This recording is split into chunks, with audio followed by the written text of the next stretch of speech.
In the tranquil, mist-shrouded village of Aravali, nestled deep in the Sapphire Mountains, lived a 29-year-old archivist named Kiran. He was a man of meticulous order. His life, like the ancient manuscripts he catalogued, was perfectly aligned on the outside. A decent salary, a small stone cottage with a blooming jasmine vine, and the respect of his peers. By all societal measures, Kiran was content.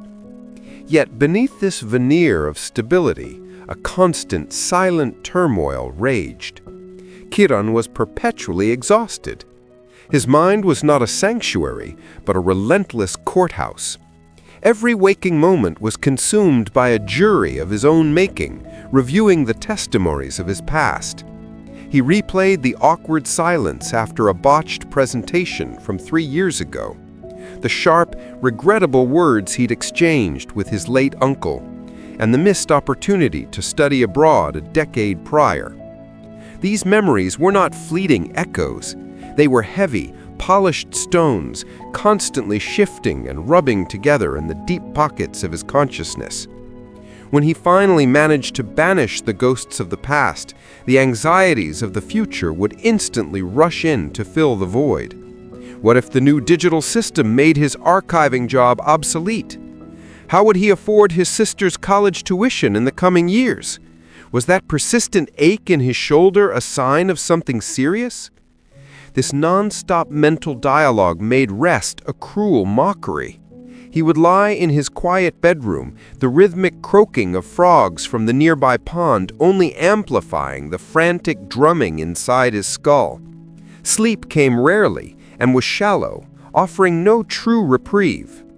He felt like a weary porter, constantly burdened by an invisible, crushing load, as if his head were perpetually carrying a mountain composed entirely of what-ifs and should-haves. One blistering afternoon, during a brief, quiet lunch break, Kiran confessed his state to Lata, a kind-eyed woman who managed the village's small bookshop and often shared his bench. "Lata," he admitted, his voice barely a whisper, "I feel like I'm running a race I can never win. My own thoughts are chasing me." Lata listened patiently, her hands gently wiping a smudge of ink from a leather-bound volume.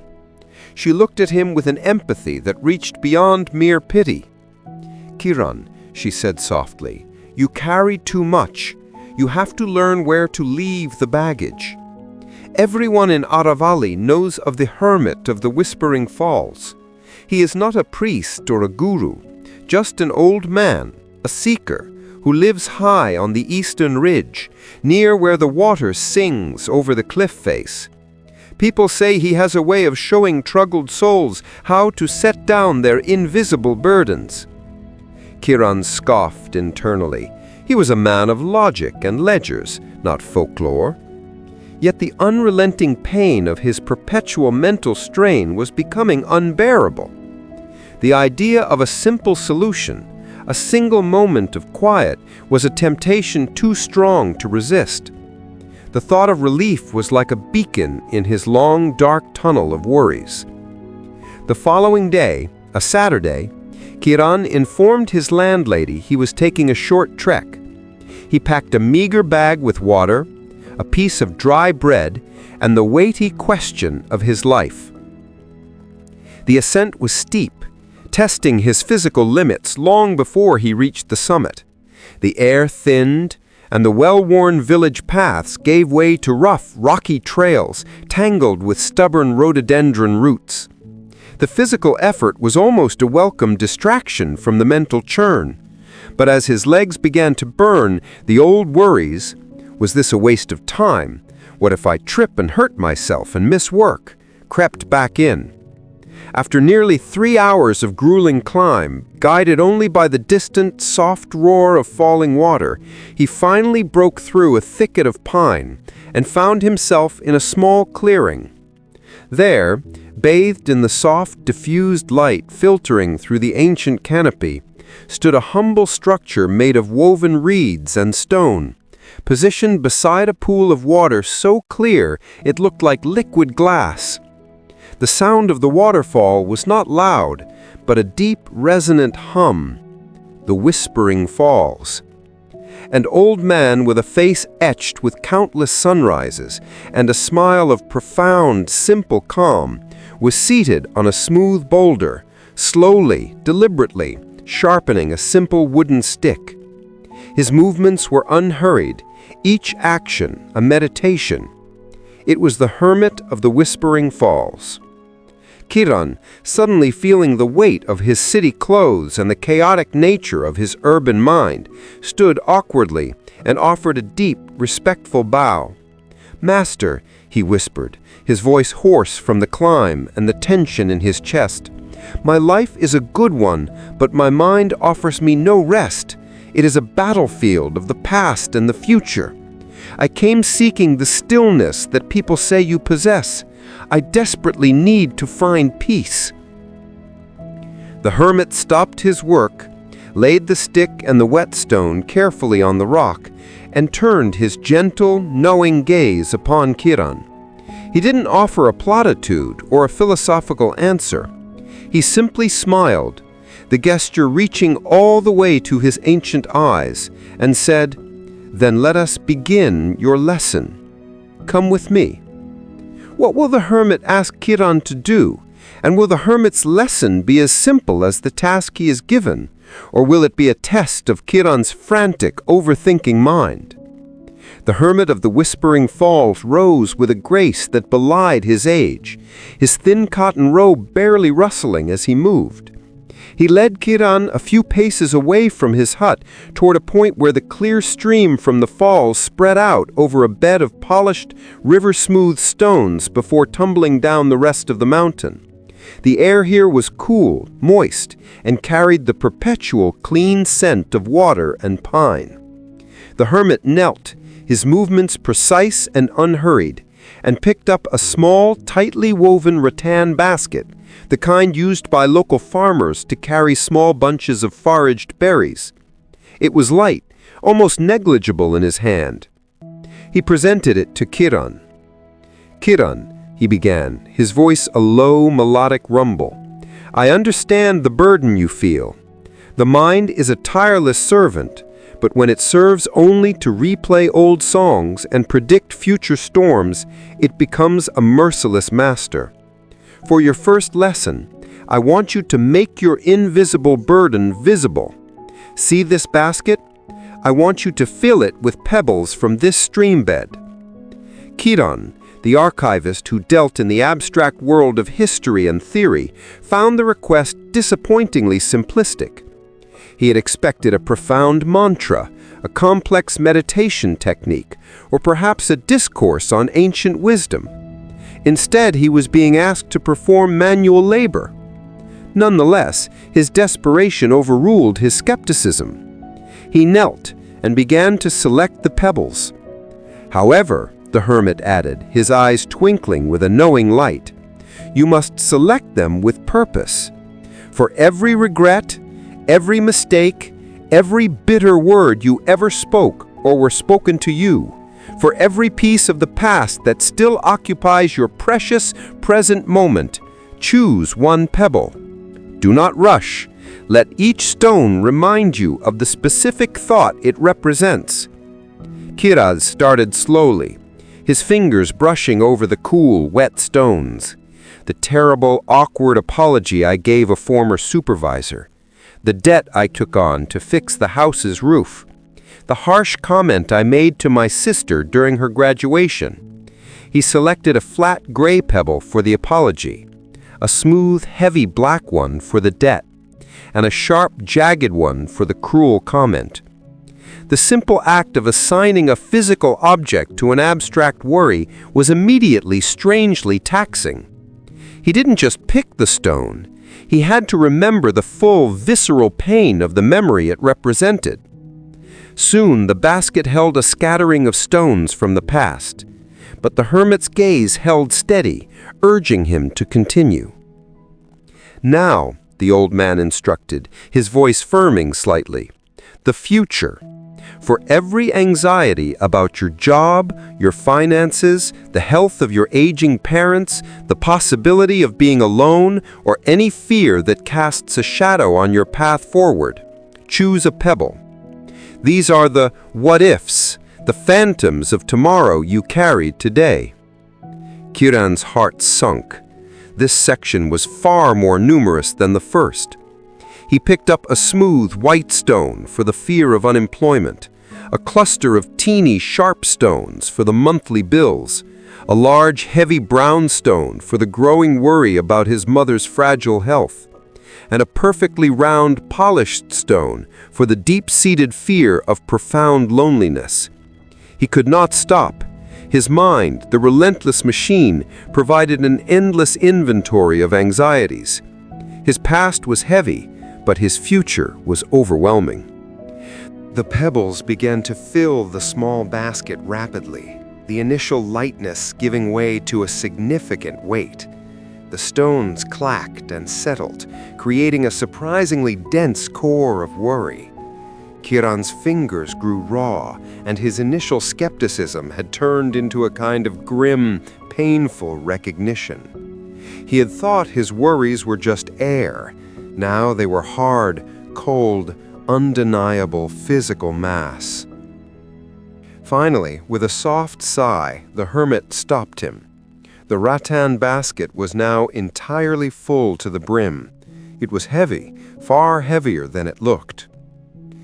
"That," the hermit said, pointing to the basket, "is the contents of your mind, the state you carry when you seek rest. And now, my son, your task. See that tall, lonely deodar tree standing on the peak just above the waterfall? I want you to carry your basket of thoughts and walk to that tree." Kiran took the basket. The weight was immediate and shocking. It felt like a small iron ball. He had to use 2 hands. The hermit only smiled and nodded toward the treacherous, winding upward path. Will Kiran reach the tree, and what realization awaits him at the summit? Or will the physical burden of his worries finally prove too much for his aching body? With the heavy rattan basket clutched tightly in both hands, Kiran began his arduous journey up the final stretch of the mountain toward the solitary deodar tree. The path was not a gentle trail. It was a rough, barely defined scramble of loose shale and exposed rock, made slick in places by the perpetual mist from the waterfall below. The basket, so light and empty moments ago, was now a dead weight, a concentrated mass of his own relentless thinking. It quickly became more than just a physical burden. It became a torment. Every step required a conscious, desperate effort. His calves screamed with the strain of the climb, and the muscles in his forearms began to ache and burn as they struggled to maintain their grip on the heavy, uneven load. The hard, cold pebbles pressed uncomfortably against the thin rattan, biting into his palms. As he struggled up the incline, the physical effort paradoxically intensified his mental exhaustion. He realized with a shuddering clarity that this was exactly how he felt in his daily life, perpetually struggling, perpetually straining, his energy sapped by an invisible, crushing weight. He felt the specific sting of the pebbles again. The jagged one for the cruel comment seemed to press hardest into his skin, a constant, physical reminder of the regret. The smooth, heavy black one for the financial debt seemed to make his feet drag the most. His worries were now tangible. He kept walking, driven by a desperate need to complete the task and a growing terrible fascination with the weight he was carrying. He had always felt burdened, but he had never known it in this absolute physical sense. He tried to shift the basket to one shoulder, then the other, but the pain and strain were immediate and unforgiving. He had to stop frequently, his chest heaving, his breath tearing in his throat. Each time he put the basket down on the ground, the momentary relief was profound, but the instant he lifted it again, the full weight of his anxieties returned. The hermit, maintaining a perfect, unhurried pace, followed discreetly behind him, his silent presence a gentle, non-judgmental witness to Kiran's struggle. The old man was not helping, not commenting, not even offering a word of encouragement. He was simply observing the process. Finally, after what felt like an eternity, Kiran staggered onto the small, flat clearing at the foot of the ancient deodar tree. He collapsed onto the earth, completely spent. His body was slick with sweat, his limbs trembling uncontrollably, and his mind, for the first time, was blessedly empty, too exhausted to worry, too depleted to replay old arguments. He lay there panting, staring up at the needles of the ancient tree that seemed to pierce the sky. The hermit nodded slowly, his expression one of profound compassion. He gently nudged the basket with his foot. "That, my son, is the very truth of your life. That basket is the physical manifestation of your mind's tireless activity. Every pebble is a thought, a regret, a fear, a what-if from a time that is not now. You carry them every single day, everywhere you go, from your bed to your office, from your meal to your conversations. You carry the entire collection of yesterday's failures and tomorrow's potential disasters. Is it any wonder, then, that you feel you are carrying a mountain?" Kiran stared at the basket, a sudden blinding flash of understanding cutting through his fatigue. He wasn't burdened by life. He was burdened by his refusal to put down his thoughts about life. The weight wasn't imposed on him. He had chosen to collect and carry it. He looked at the vast, clear sky and back at the small, heavy, pebble-filled basket, realizing the crushing disparity. "Look at the valley below, Kiran," the hermit said, his voice dropping to a near whisper. "The world is moving on, unconcerned with your pebbles. The wind is fresh, the water is singing, and yet you are here, paralyzed by the sheer volume of stones you have chosen to hold on to." Will the hermit now give Kiran a new burden to carry, or will he finally show him the way to lighten his load? Kiran sat motionless beneath the towering deodar tree, his eyes fixed on the basket full of stones. The hermit's words, "You carry the entire collection of yesterday's failures and tomorrow's potential disasters," had struck him with the force of an avalanche. He had intellectually known he worried, but seeing his worries as a physical, back-breaking load was a revelation. "The truth is harsh, Master," Kiran said, his voice heavy with self-pity and new understanding. "But what is the solution? My mind creates these thoughts without my permission. How do I stop it from filling the basket every day?" The hermit simply smiled and sat down beside him on the cool earth. He didn't offer a complicated technique, a lengthy philosophy, or a magical charm. Instead, he gestured toward the basket. "The mind is a relentless wave, Kiran. It is not the waves you must stop. It is your impulse to grab and hold every one. You cannot stop the thoughts from coming, but you can stop choosing to carry them. Now, pick up the basket." Kiran, though still exhausted, obeyed.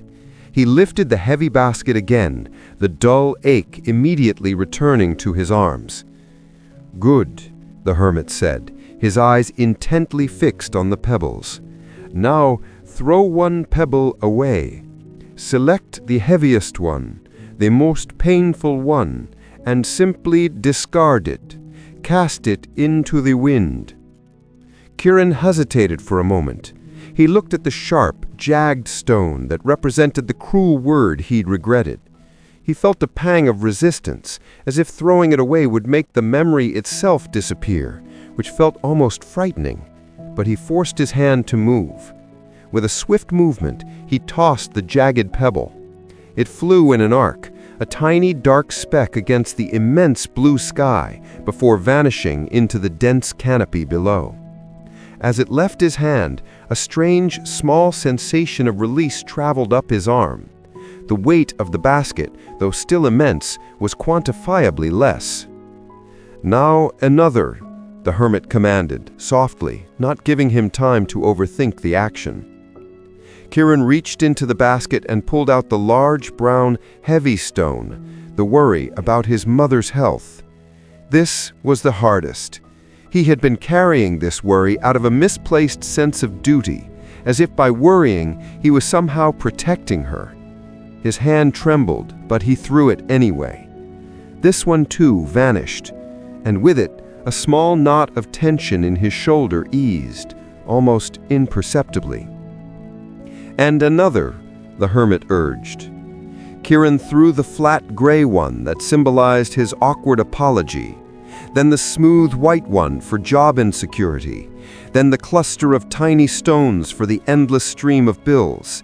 He kept throwing them, one by one, watching the worries, his carefully collected, self-imposed burdens, fall away into the vast indifference of the mountain air.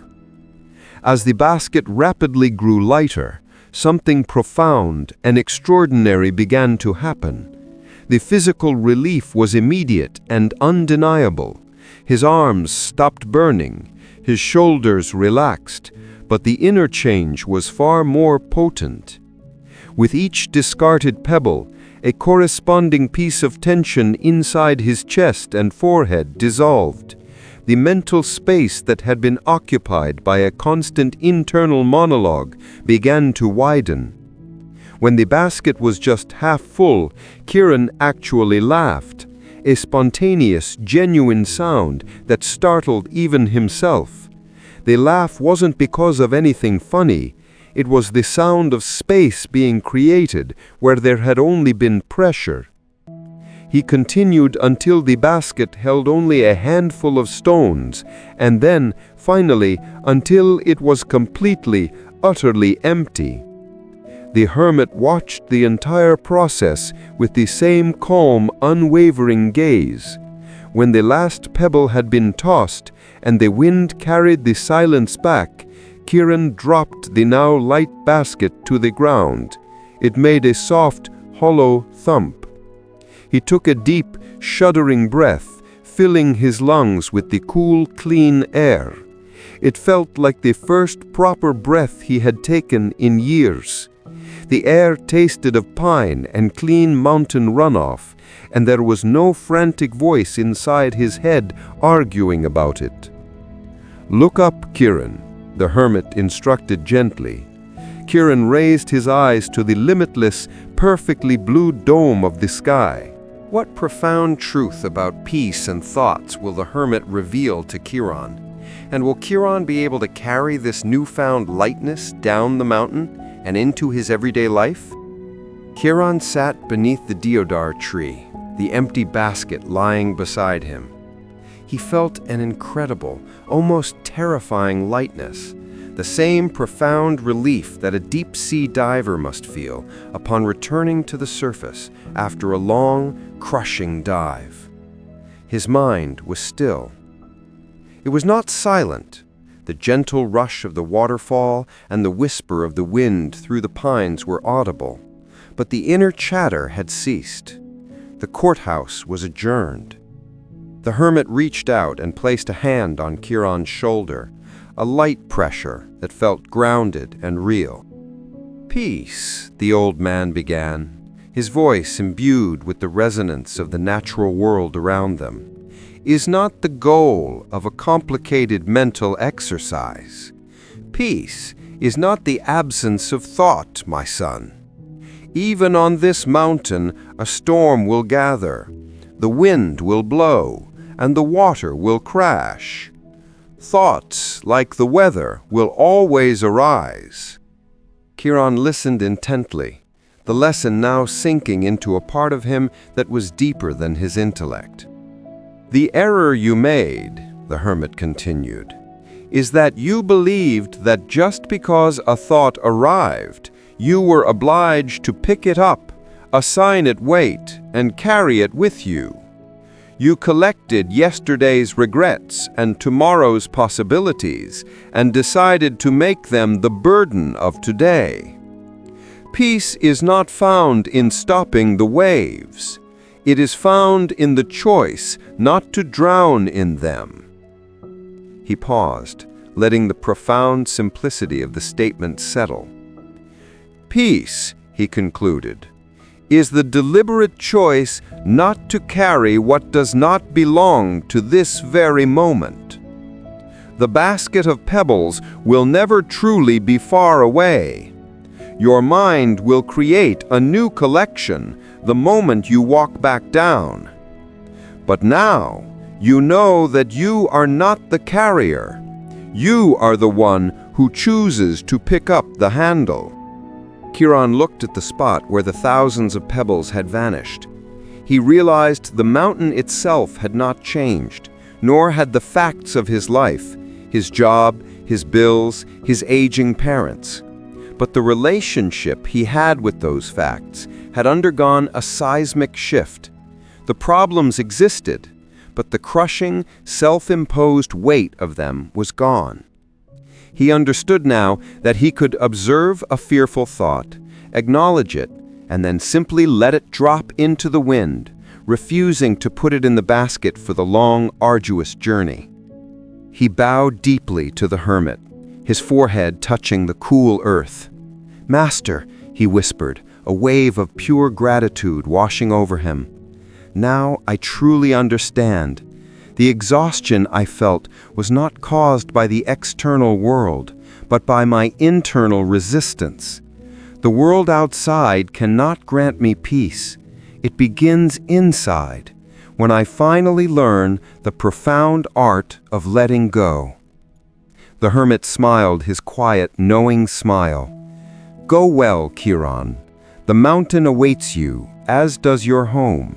And remember, the best meditation is the walk without the basket." Kiran stood up, feeling taller, lighter, and completely present.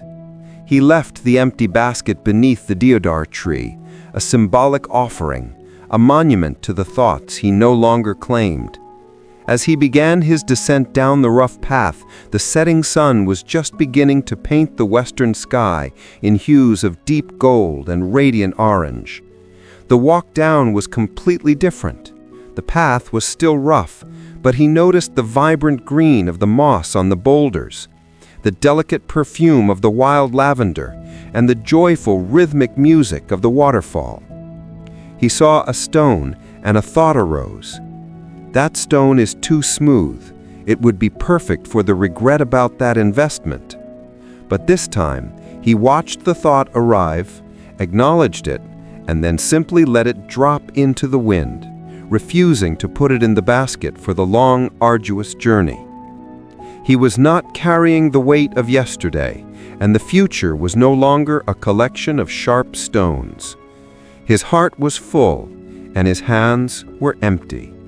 He was finally, truly, living in this moment. Remember this, friend. Your mind will always create the pebbles. The peace you seek is simply the choice to walk with empty hands. If this lesson resonated with you, what is one pebble you feel ready to leave behind right now? A regret from the past or a fear of the future?